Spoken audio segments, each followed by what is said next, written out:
ugly bush has to go! That's what the HOA president screamed before she walked through my unlocked side gate. She marched into my backyard. Then she lopped my wife's memorial rose down to a stump in 11 seconds. My wife had died of cancer 2 years before. The rose was the only thing in the yard I'd planted with my own hands since the funeral. Heather Whitfield didn't know any of that. What she did know was that I'd refused to pay her $14,000 in fake compliance fees. She decided the right response was to come onto my property while I was out of town and cut down the one thing I loved. What she didn't know was that the saguaro in the corner of my yard had a 4K trail camera mounted in it, and the badge in my inside jacket pocket said Federal Bureau of Investigation. Where are you watching from? Drop a comment below. To understand how a woman in a coral linen blazer ended up trespassing in my backyard with a pair of bypass loppers, you have to go back 8 months, to the day I moved in. The desert in Mesa doesn't ease into morning. The sun cracks the sky open at 5:40, and by 6 the asphalt outside my garage is already too hot for bare feet. That kind of heat clears the head.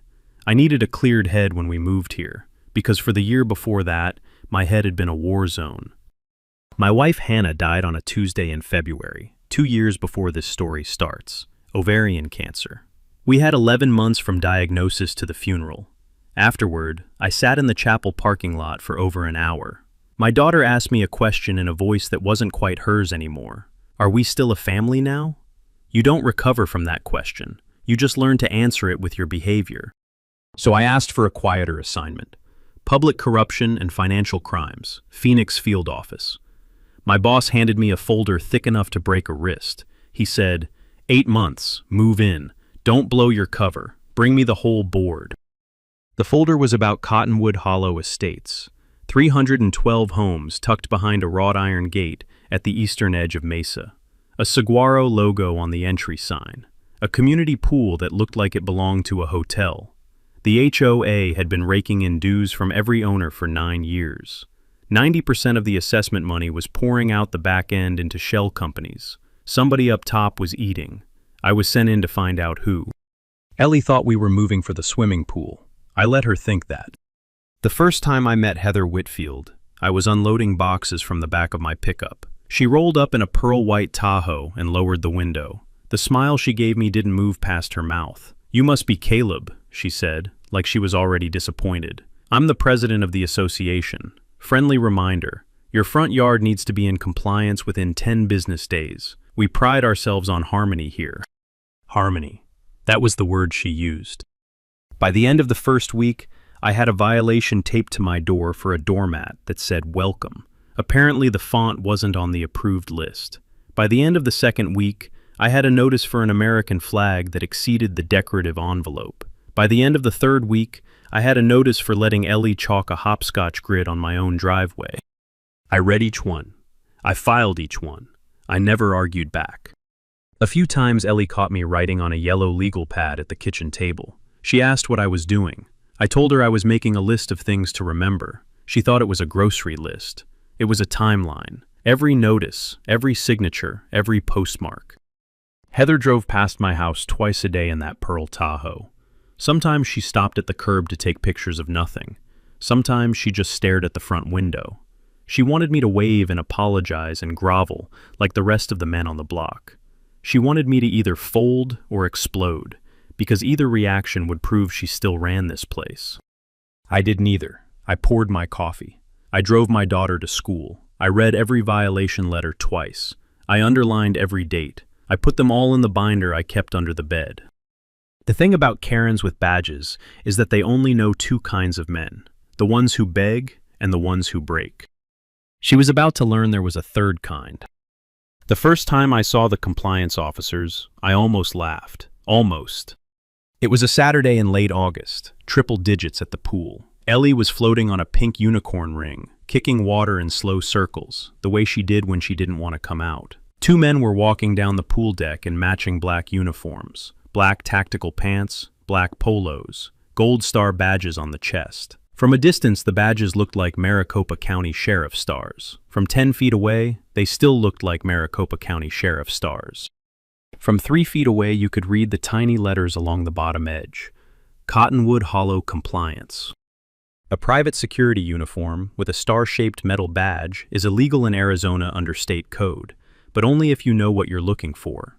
Most people don't. Most people see the star and assume. The taller one stopped in front of Ellie. "Young lady, can I see your guest pass?" She blinked up at him. "I live here." "All minors require a wristband. Where's your wristband?" I crossed the deck in 5 steps. "She's with me. Ellie, come here, sweetheart." I helped her out of the water and wrapped a towel around her shoulders without taking my eyes off him.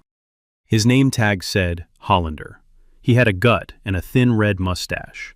He carried himself like a man who'd worn a deputy Halloween costume once and never let it go. The shorter one watched from a few feet away, with his thumbs hooked in his belt. "Sir, can I get your ID?" Hollander said.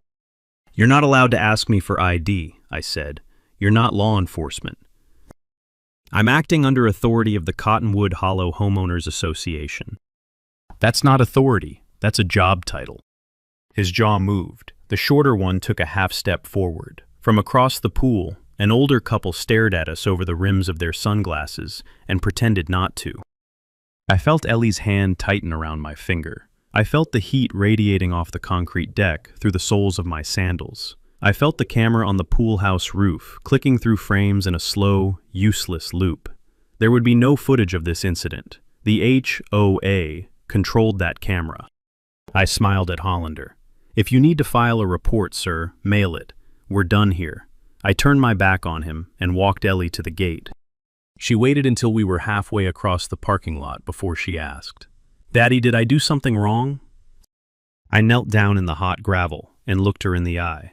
"No, baby, you did everything right. Some grown-ups pretend to have a job they don't have. That doesn't mean we have to listen to them, okay?" She nodded slowly. "Okay." She was quiet the whole drive home. That night, after she fell asleep, I sat on the porch with a beer I didn't drink and ran the badge image through my phone. I already knew what I'd find.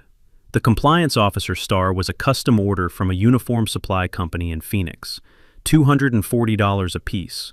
The HOA had purchased 12 of them. The order had been signed off by a board member named Drew Halverson, treasurer of the association, golfing partner of Greg Whitfield. One of the names on my growing list of people who were going to lose their jobs by Thanksgiving. But that wasn't what made me sit on the porch until 2 in the morning. What made me sit there was the look on Ellie's face when Hollander had asked for her wristband. It was a look she'd worn once before. The first time was in a hospital cafeteria. A doctor told me Hannah had 4 weeks left. Ellie heard the word weeks from across the table. She knew exactly what it meant. I'd promised Hannah, that night, that nothing would ever make Ellie wear that face again. I'd let it happen anyway. Once. That was once too many. The next morning, I drove to a FedEx in Tempe. I mailed a sealed envelope to my supervisor in the Phoenix field office. Inside was a photo of Hollander's badge, a copy of his name tag, and a single sentence on a yellow sticky note. "These people are impersonating police officers. I'm pulling the timeline forward." By the 2nd week of September, the violations had become assessments. By the 3rd week, the assessments had become threats. By the 4th, they'd become a certified letter on HOA letterhead. The letter demanded $14,000 in back compliance assessments and special enforcement fees within 30 days, or a lien would be filed against my home. I sat at the kitchen table with the letter in my hand and laughed for the first time in a week, not because it was funny, because it was so brazen it almost looked confident. $14,000 for a doormat font. I scanned the letter, encrypted the file, and sent it to Lauren Pierce, my partner in the Phoenix field office. Her response came back 4 minutes later. Heather just signed her own indictment in 18-point Times New Roman. Lauren has a way with words. That Wednesday, I left for a deposition in Tucson, 3 hours each way. Ellie stayed with her grandmother in Chandler. I locked the house, set the alarm, and forwarded the camera feed to my laptop. Standard practice, even on days when nothing should happen. Heather walked through my side gate at 11:07 that morning. The trail camera I'd mounted on the underside of a saguaro arm caught all of it in crisp 4K color. I'd put it up 9 feet high, behind a cluster of dead, skeleton wood spines. She unlatched the gate, walked the perimeter of my backyard, and used her phone to photograph every square foot. The patio, the grill, the little gravel path lined with river stones, the window AC unit on the back of Ellie's bedroom, which had been there since before we bought the house. Then she stopped in front of the rose. I had planted one knockout rose bush against the back fence in March, when the soil had finally warmed enough for desert planting. It was the only living thing in the yard that wasn't there for utility. It was for Hannah. She had loved roses. She'd been the kind of woman who could keep a finicky tea rose alive in Zone 9, which is a small miracle if you've ever tried. After the funeral, I had stopped doing a lot of things. The rose was the first thing I'd started doing again. Heather stood in front of that rose bush for almost a minute. Her shoulders rose and fell, slow and theatrical. Then she walked back to the side gate. She came back with a pair of bypass loppers she'd stashed by the trash bins, and she cut the rose bush down to a stump in 11 seconds. I watched it twice, then a third time. Then I closed the laptop and stared at the ceiling of the Tucson hotel room for a long time without moving. The rose was not protected by federal statute.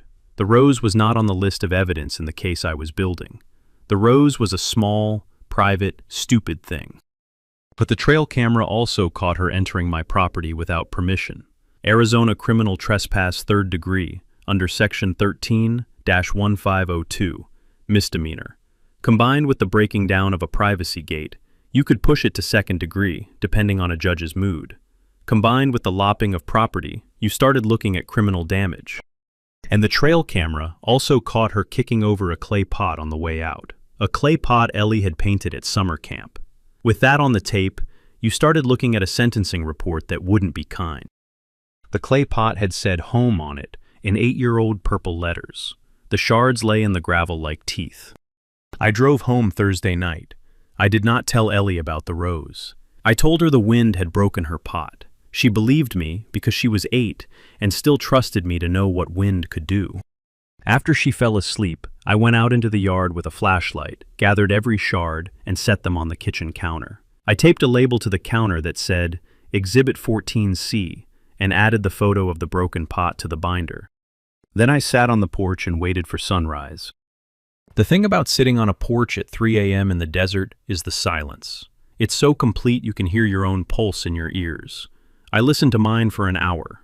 It was steady. It was not afraid. It was not angry. It was patient. The knock came at 11:04 on a Tuesday night. I knew it was them before I opened the door. The cadence was wrong. Cops knock in 4s. Friends knock once and walk in.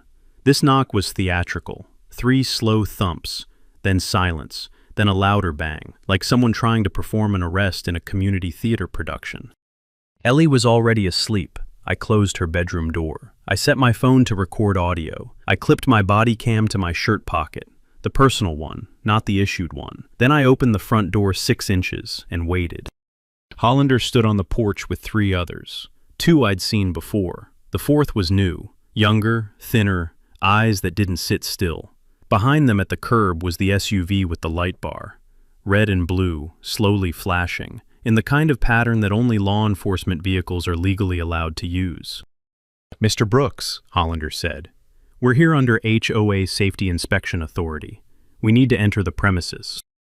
At 11 o'clock at night. There's been a complaint of suspected fire code violations. From whom? That's confidential. I'm sure it is. I kept my hand on the door. Sir, you don't have inspection authority. Your association charter does not grant you a right of entry. You are also not displaying a uniform that complies with Arizona Revised Statutes Title 32. The lights on your vehicle are in violation of Title 28, Chapter 3, and I'm going to ask you to step off my porch. His face changed, not anger, that came later. Something simpler, confusion. He had been expecting a yelling man, or a frightened man, or a man who started fumbling for a phone. He had not been expecting a man who quoted statute numbers at the door in a calm voice. Sir, if you don't comply, we'll have to escalate. You don't have anyone to escalate to, Mr. Hollander. The younger one took half a step forward and reached for the door handle. I closed the door 3 inches, locked the deadbolt with a single audible click, and watched his hand stop in midair through the gap. Have a nice night, gentlemen. I shut the door. I waited. For 4 minutes I listened to them argue in low, hot voices on my porch, One of them mentioned Heather. One of them mentioned a body camera. One of them said the word FBI, then laughed at himself for saying it. Then the SUV doors slammed, and the light bar pulled away from the curb. I let out a breath I hadn't realized I was holding. Then I went into my office. I plugged the audio into my laptop. I uploaded the file to a secure FBI-controlled cloud. At 1 minute past midnight, Lauren responded with a single line. "We've now got recorded threats to enter a residence under false authority." That's the federal hook. The federal hook is exactly what it sounds like. Once you have law enforcement impersonation, plus attempted entry, plus interstate financial fraud, the case stops belonging to local jurisdiction. It becomes a federal racketeering matter under 18 U.S.C. 1962. That's the part Heather never understood.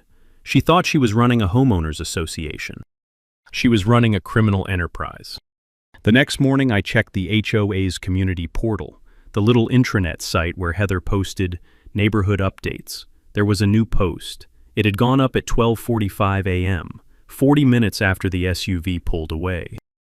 Cottonwood Hollow Compliance was forced to abandon a safety inspection tonight after resident Caleb Brooks made threatening statements toward officers and refused to comply with community policy. We are exploring all legal options. The board reminds residents that obstructing safety personnel may result in lien proceedings, withholding of amenity access, and removal from the community. Heather Whitfield, President. I read it 3 times. Then I copied it. Then I printed it. Then I added it to the binder under Exhibit 22A, a written confession of attempted unlawful entry, sent to over 300 neighbors, signed in her own name. It was almost too easy. Ellie wandered into the kitchen around 7, sleepy and barefoot, and asked if we could have pancakes. I told her yes, we could have pancakes. I told her it was going to be a good day.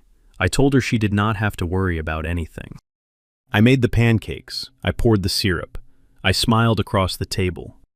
Inside, I was already 2 moves ahead. By the start of October, I had everything. I had 3 years of HOA bank statements pulled through a federal subpoena. I had 47 contracts with a company called Whitfield Property Solutions LLC. Landscaping, security, paving, irrigation, lighting, fire safety inspections, even something called community ambiance services. That one came in at $112,000 a year. I had wire transfers from the HOA reserve account to a holding bank in Henderson, Nevada, and from there to a checking account in Greg Whitfield's name. I had photographs of jobs that were billed for and never done, driveways listed as resurfaced that still had cracks I could fit a quarter into. Total siphoned over 6 years, $4.3 million. The whole thing had been hiding in plain sight for so long it had grown a routine. Every quarter, Heather sent a treasurer's report to homeowners. It was a 1-page PDF with 3 numbers on it and a saguaro graphic at the top. No itemized expenses, no vendor breakdown. The board meetings were closed. The accounting firm of record was, I cannot make this up, Greg's brother-in-law in Tempe. When fraud is that loud, it isn't hiding, it's daring you to look.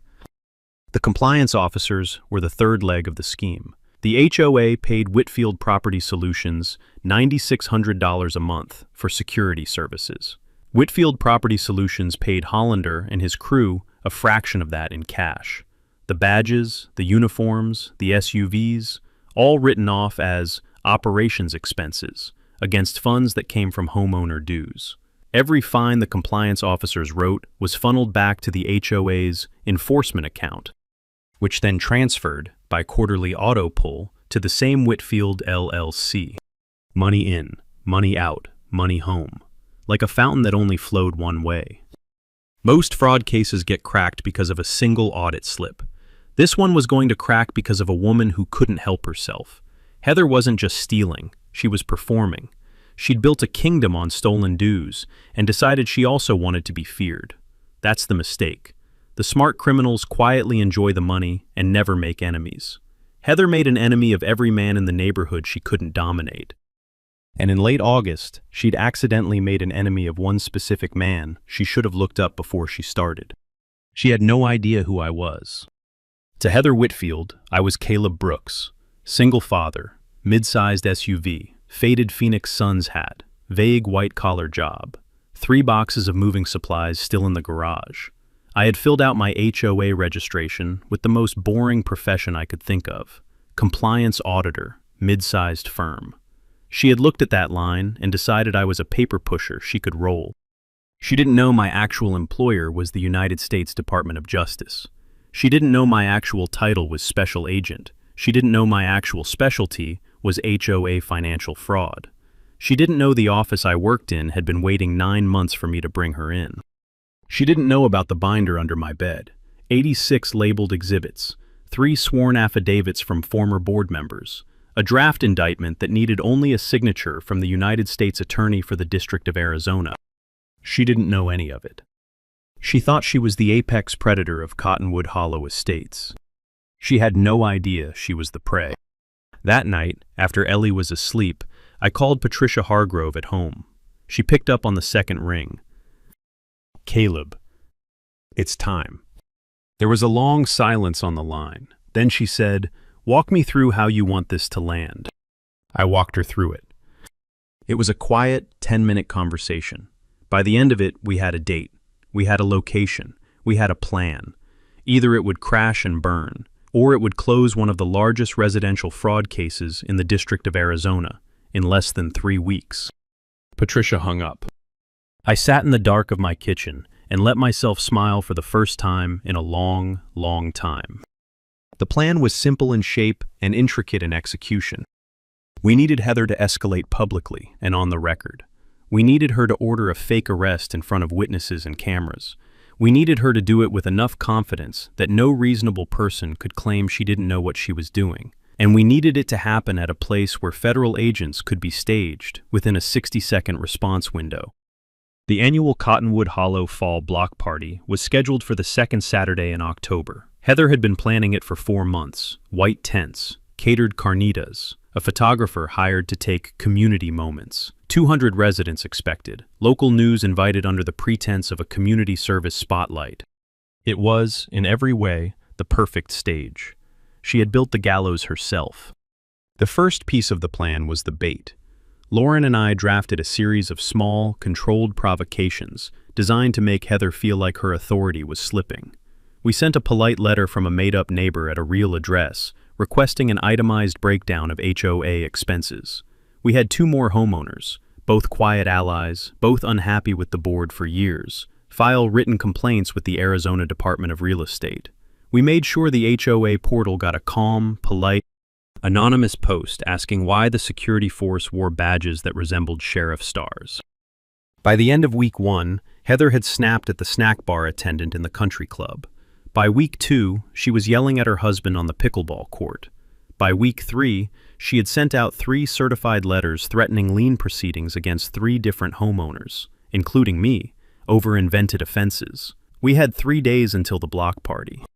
The second piece was the allies. The man 2 doors down from me, a retired aerospace engineer named Wendell Cantor, had been quietly keeping his own file for 11 years. He had original emails. He had a board meeting recording from 2018 where Greg Whitfield, drunk, had bragged about how the compliance fund was basically a Roth IRA with extra steps. Wendell had been waiting for someone to finally listen. I listened. B. Templeton, a single mom 4 houses up, had received 6 violation notices in 18 months and lost amenity access twice. She had screenshots of every threat Heather had ever sent her over text. She also had a younger brother who happened to be a paralegal at a Phoenix firm that specialized in homeowner rights. She had been ready to sue for a year. She was now ready to testify. The third piece was the legal machinery. Patricia walked the case to a federal grand jury on a Tuesday morning. The indictment ran 26 counts: wire fraud, mail fraud, money laundering, racketeering, and impersonation of a peace officer. Sealed, held for execution. Here's what most homeowners never realize. An HOA in Arizona can be placed into court-ordered receivership under state statute if there is evidence of financial mismanagement. The receiver is appointed by a judge, takes over all books and accounts immediately, and freezes board authority. That's the legal scalpel. Once the federal indictment's dropped, the receivership petition would already be on the judge's desk. Within 48 hours, The Whitfield board would not just be arrested, it would be administratively dissolved. The fourth piece was the stage. We arranged for 2 unmarked FBI vehicles to be parked at the strip mall directly outside the gate. We arranged for a tactical team to stage at a fire station 4 blocks away. We arranged for Channel 12 News to send a real reporter, not the puff piece producer Heather had invited. The reporter believed she was coming for a tip about HOA misconduct. She had no idea she was coming for an arrest. The fifth piece was Ellie. I was not bringing her into the block party. She would be at her grandmother's in Chandler, eating donuts and watching cartoons. The part of my life I never wanted her to see would play out on a manicured suburban lawn, without her there to witness it. The night before the block party, I sat at my kitchen table and went through the binder one last time. 86 exhibits, 3 affidavits, 1 audio recording, 1 trail camera file showing a rose bush being lopped to a stump. I closed the binder. I poured a glass of bourbon. I drank exactly 2 ounces of it and put the rest back. Then I went to bed and slept for 9 hours, the deepest sleep I'd had in 2 years. When I woke up, I was ready. The Friday before the block party, 3 things happened in quick succession. First, Heather sent a neighbor advisory email to every homeowner on the Cottonwood Hollow distribution list. The subject line read, "Urgent, concerns regarding a Cottonwood Hollow resident." The body of the email named me by name and unit number. It said I had a documented pattern of refusing safety inspections. It said I had displayed aggressive behavior toward community personnel. It said the board had received credible information regarding the nature of his prior employment that residents should be aware of. It encouraged neighbors to exercise caution around me and Ellie. I read the email 3 times. I forwarded it to Lauren, Patricia, and the Channel 12 reporter. I added it to the binder as Exhibit 91A. I went on with my day. The second thing was the fake letter. It arrived at the imaginary employer I'd listed on my HOA registration, a compliance audit firm that didn't actually exist, just a forwarding address controlled by the Phoenix field office. The letter was on Cottonwood Hollow Estates Homeowners Association letterhead, signed by Heather, and addressed to the imaginary HR director of my imaginary employer. It claimed I had been engaging in conduct unbecoming a professional, harassment of community personnel, and behaviors that may warrant employer review. It concluded with a polite request for the firm to consider whether this individual's continued affiliation reflects the values of the company. It was an attempt to get me fired. This is what happens when you give a bored, controlling woman enough institutional cover and enough time. She stops behaving like a community administrator. She starts behaving like a small-town secret police chief. She files complaints with employers. She emails background information to neighbors. She exercises caution. She invents reasons to gather data on private citizens. She does all of this from a saguaro-themed letterhead in 18-point Times New Roman, in the calm voice of someone who has never been told no. The letter went straight to the United States Attorney's Office. It became Exhibit 92A. Tampering with employment under color of false authority is one of those things that quietly stacks up under federal law and looks very ugly to a sentencing judge. The third thing was the gas station. I was filling up at the Quick Trip on Power Road that evening when Hollander pulled in behind me in the SUV with the light bar. He got out. He walked across the lot like a man who'd been practicing the walk in a mirror. He stopped at the rear bumper of my pickup. He put his hand on my truck. "Mr. Brooks, we need a word." I finished pumping. I screwed the gas cap on. I closed the fuel door. Then I turned around and looked at him. "Take your hand off my truck. This is a community matter. This is a gas station in Mesa. Take your hand off my truck." He didn't move it, not because he had a reason, because he wanted to win the moment. Behind him, in the SUV, the younger one was filming on a cell phone. So was I, from the body cam on my shirt. So was the gas station's overhead camera. So was a man pumping his own gas at the next island over, who was openly recording on his iPhone because Hollander's costume was that obvious. "I'm going to ask you one more time." He smiled. He patted my truck once, like a trainer patting a horse, and stepped back. "See you at the block party, sir." He got back in his SUV. He pulled away. I stood there at the pump for a long minute. hand resting on the steel of my tailgate, feeling the heat of the day still radiating off it through my palm. I felt the breath go in and out of my chest. I felt my pulse, steady, slow, patient. He had touched my truck. He had also unknowingly given me the last piece of evidence I needed. Arizona allows for an aggravating sentencing factor when a defendant displays a position of false authority while committing an offense. The hand on the truck, the "see you at the block party," the smile, all of it would land in front of a federal judge inside of 72 hours. I climbed in the cab. I drove home. I called Lauren. He just patted my truck like he owned it. "Tell me you got it on camera." "I got it on 4 cameras. There was a pause. Then she said, "Caleb, we are going to bury her." I closed my eyes. "Yeah," I said, "we are." Saturday morning, October 14th, was the kind of clear Arizona day where the sky looks like it's been freshly Windexed. 62 degrees at sunrise, bone-dry air. The mesquite in my backyard was throwing long, sharp shadows against the gravel. I was on my 4th cup of coffee. Ellie's grandmother had picked her up the night before. The house was quieter than I liked. I had been awake since 4. I had ironed a plain blue button-down.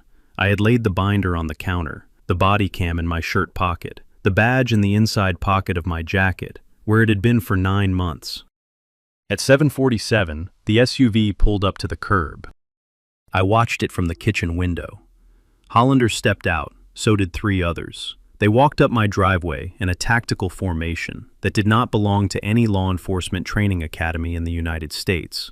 2 flanking, 1 behind, 1 in front. Hollander knocked. I opened the door. "Caleb Brooks?" "You know it's me, Travis.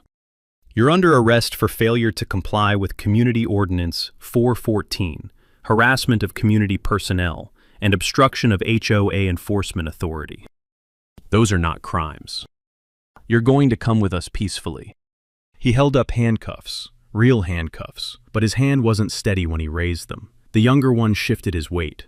The 3rd one had his hand on a sidearm. From the case file, I knew it had been purchased illegally through a private straw buyer in Yuma. I let the silence stretch for 2 seconds. Then I held my wrists out in front of me. "Lead the way, gentlemen." Hollander didn't expect that. None of them did. They had prepared for resistance. They had not prepared for the man who simply offered his wrists. He clicked the cuffs on. He clicked them too tight, partly to assert control, partly because he didn't actually know how to apply restraints. They bit into my skin in a way real cuffs are not supposed to bite. I made a mental note. Exhibit 104-A, excessive force during unlawful detention. I walked between 2 of them down my own driveway, in front of my own house. On a Saturday morning, neighbors started to come out onto their porches in their robes and coffee cups. They watched. Wendell Cantor was on his porch. So was B. Templeton. So were 11 other neighbors who had been quietly briefed by Patricia's office 2 days before. They were not surprised. They were not panicked. They were watching the way an audience watches the curtain rise. Someone 2 doors down lifted a phone and started recording. The SUV door was open. Hollander pushed my head down. Too hard, with no real reason, and I let him. I climbed into the back. The handcuffs dug into my wrists. The vinyl seat was hot. The light bar above the dashboard was flashing red and blue, which is a Class 1 misdemeanor under Arizona Revised Statutes Title 28, Chapter 5. We pulled away from the curb. In the side mirror, I saw a car turn the corner 2 blocks behind us. A dark Suburban, government plates. It kept exactly 4 car lengths back. In the other mirror, a second SUV, silver, unmarked, pulled out from the strip mall across the street. It slid into traffic 3 vehicles behind the first. I had federal protection in 2 directions. I had 4 cameras on me. I had a tactical team staged at the fire station 4 minutes away. I had 86 exhibits in a binder on my kitchen counter and a sealed indictment in a courthouse downtown. And I had Travis Hollander driving me, in handcuffs, to a community block party. At that block party, Heather Whitfield was already standing at a podium under a white tent, microphone in her hand, preparing to give a speech about safety and standards and the importance of strong leadership. She had wanted a public moment. She was about to get one. The SUV turned into the entrance of Cottonwood Hollow Estates. The wrought iron gate swung open. The Saguaro logo on the entry sign caught the morning sun, the same way it had on the day I'd first moved in 8 months ago, the day I'd stood in my driveway with 3 boxes and let her think she had won. I felt no anger. I felt no fear. I felt the dust of the road on my skin. I felt the cuffs tight against my pulse.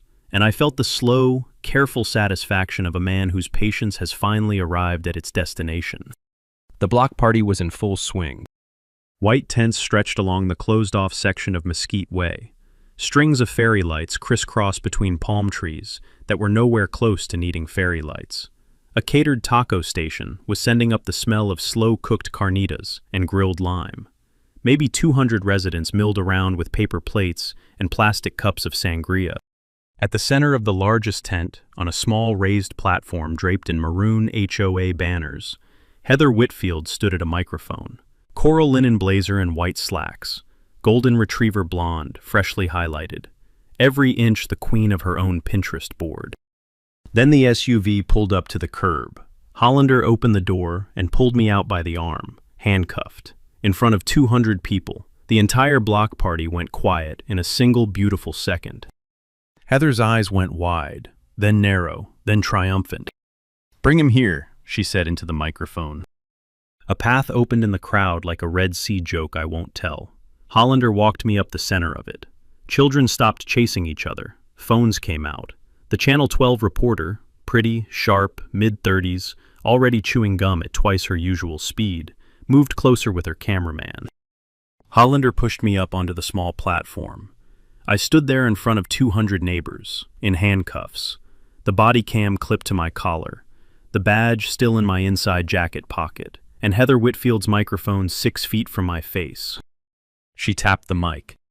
"Neighbors," she said, "this is what happens when one resident decides he is above the rules. When one person believes he can ignore community standards. When one individual disrespects the men and women who keep this neighborhood safe." She turned. She looked at me. The smile she gave me was not a smile a person should give to another person. "This is what happens, Mr. Brooks, when you forget who is in charge." I let her finish. I let her finish the whole sentence. I let the silence settle in. I let the crowd lean forward. Then I said, into the live microphone 6 feet from my face, "Special Agent Caleb Brooks, Federal Bureau of Investigation, Phoenix Field Office, and Heather, you are under arrest." The crowd inhaled in one collective breath. I stepped forward. The handcuffs clinked. Hollander, 3 feet behind me, made a strangled half noise in his throat. "Lauren," I said, calm and clear, into the live microphone, "we're up." For 3 seconds, nothing. For 3 seconds, 200 people stood frozen on a Saturday morning in suburban Arizona, holding paper plates. One cuffed man in a blue button-down looked at one HOA president in a coral blazer. Then, the gates of Cottonwood Hollow Estates blew open.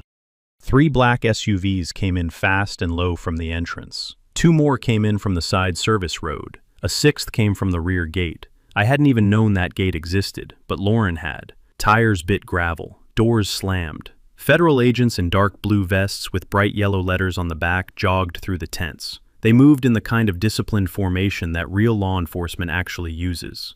The kind that makes compliance officers look like a Halloween bachelor party. Lauren Pierce reached the platform first. She held up her badge for the crowd. FBI. This is a federal arrest. Please remain calm and stay where you are. She turned to Hollander. "Sir, drop the weapon and place your hands on your head." Hollander dropped the weapon and placed his hands on his head. A second agent uncuffed me. The cuffs came off. I rubbed my wrists once. I left the platform and stood at the edge of the tent so Lauren could do what she did best. Lauren walked up to Heather Whitfield.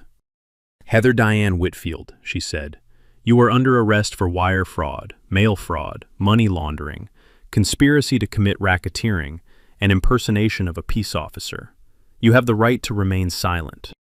She turned Heather, gently, professionally, hands on her shoulders. She drew her arms behind her back. She clicked real federal cuffs onto wrists that had spent 9 years signing certified letters on saguaro letterhead. She did all of it on a live microphone, in front of 200 neighbors, with a Channel 12 cameraman 6 feet away. Heather's mouth opened. No sound came out. Across the tent, 2 agents were already cuffing Drew Halverson, the treasurer. 12 seconds earlier, he'd been holding a margarita. Another team peeled off toward the Whitfield house at the corner. 40 minutes later, Greg Whitfield would be loaded into the back of a Suburban without his shoes on. Hollander and his 3 compliance officers were lying face down in the gravel beside the Carnitas station. I walked to the edge of the platform. I looked at the microphone. I leaned in. "Folks," I said, "enjoy the rest of your party. We've got the cleanup." I stepped down. The receivership petition was granted on Monday morning at 9:15. By Monday afternoon, a court-appointed administrator named Diane Pittman had taken over the HOA's books, frozen all accounts, and changed every password. By Wednesday, the federal grand jury had unsealed the indictment. By Friday, the first of the seized money, about $1.6 million, had been quietly transferred into a federal restitution account. Over the next 11 months, the rest came in. Real estate liens on the Whitfield's homes in Mesa and Sedona, forfeiture of Greg's 2 trucks and the boat at Lake Pleasant, forfeiture of Heather's Pearl Tahoe, a 6-month mediation that returned every dollar of inflated assessment back to every homeowner in Cottonwood Hollow, with interest. $4.3 million recovered, 291 families repaid, 1 HOA dissolved, restructured, and replaced with an open book board. Wendell Cantor and B. Templeton led the new board, quarterly community meetings, public budgets, and a security force that wore polo shirts and didn't carry stars. Heather Whitfield pleaded guilty 8 months later. She got 6 years federal. Greg got 8. Drew Halverson, the treasurer, cooperated and got 18 months. Travis Hollander was charged with impersonating a peace officer and unlawful use of an emergency light bar. He got 14 months. And a permanent prohibition from any private security work in the state of Arizona for life. The Channel 12 footage went viral. 9 million views in a week. Heather's face, mouth open, blazer slightly off kilter, has spent 2 years circulating across the corners of the internet that enjoy this kind of thing. I won't pretend I don't enjoy it too. Ellie did not see any of it. Not the video, not the news clips, not the Reddit threads. I told her, on the Saturday night after the block party, that the bad neighbors had been asked to leave. I told her she didn't have to worry about anyone bothering her at the pool anymore. She asked if we could plant another rose for Mom. We planted 3. I took the next 4 months off, real leave, paid, signed off by a director who told me I had earned it twice. Ellie and I drove to Sedona. We hiked. We made pancakes on a propane stove in a cabin without Wi-Fi. She started laughing again, the loud kind, the kind I had not heard in 2 years. When I went back to Phoenix field office in the spring, I had 2 things on my desk. The first was a thank you card signed by every adult in Cottonwood Hollow Estates. It had a picture of the new community garden on the front. The garden had been planted on the lot where the Whitfield security shed used to stand. A small bronze plaque at the entrance read, "The Hannah Brooks Memorial Garden, open to all, always." I cried quietly in my office for about 3 minutes. The second was a manila folder. On the tab, somebody had written Palmetto Bay, Florida. I opened it. A photograph fell out, a saguaro-themed entry sign, except the saguaro was a palm tree. The gate was wrought iron, painted seafoam green. The woman on the cover of the homeowner newsletter wore a pearl pink blazer over white slacks. She had golden retriever blonde hair. 246 homes, 6 years on the board. Quarterly treasurer's reports with no itemized expenses. I closed the folder. I picked up my phone. I called Lauren. "You ready to go to Florida?" She laughed. "Tell me when." If you've ever been bullied by an HOA board that thought it ran a small country, drop your story in the comments below. Somebody else needs to hear it today. Subscribe so you don't miss the Palmetto Bay file when it drops. And to the brave neighbors who quietly held the line in Cottonwood Hollow until somebody could finally listen, thank you. Justice doesn't always look like a courtroom. Sometimes it looks like a backyard in spring, with 3 new rose bushes blooming where a stolen kingdom used to stand. Friends, Here's the thing about Heather Whitfield. She wasn't powerful. She was loud. For 9 years, she ran Cotton Hollow like her own personal kingdom. She confused volume with authority. She confused fake badges with real ones. And then the quiet single father at the end of her blog turned out to be the one man she should have left alone. Caleb Brooks didn't win with rage. He won with paperwork, with patience, with a yellow legal pad on the kitchen table at midnight, and a binder labeled in masking tape under his bed. Here's the lesson, and it's older than any HOA. Petty power crumbles fast against people who document. If you take the one thing from this story, take that, write it down, save the receipts, trust your gut, and if an HOA has ever bullied you like it thought it ran a small country, drop a story in the comments. Somebody out there needs to hear it. Subscribe so you don't miss out next week, when we follow Caleb to Palmetto Bay, Florida, where another seafoam green gate is hiding a story you won't believe.